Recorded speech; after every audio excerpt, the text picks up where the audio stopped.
नाही, माझं असं मत आहे का माझी सध्याची तरी भूमिका अशी आहे का थोडा 1-2 महिने म्हणजे आता एप्रिल महिन्यात आचारसंहिता संपतं आणि मे महिन्यापर्यंत ही सगळी कारवाई होऊन आपण सरकार पुढाकार घेईल.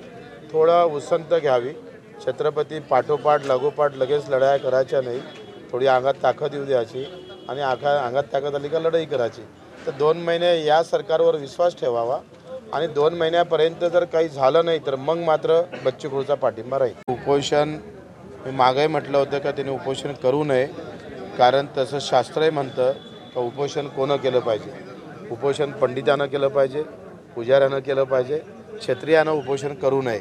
क्षत्रियानं मैदानावर यावं, लढावं आणि म्हणून त्यांनी उपोषण न करता लढाई लढायचीच असेल तर ते रस्त्यावरची लढावी. त्यांनी जर तसा निर्णय घेतला तर बच्चू भाऊंची भूमिका काय असेल? लोकसभेचा जर उमेदवाराचा निर्णय घेतला त्यांनी जरांगेने, मला असं वाटते का जरांगे पाटलांनी लोकसभेपेक्षा विधानसभा लढवली पाहिजे.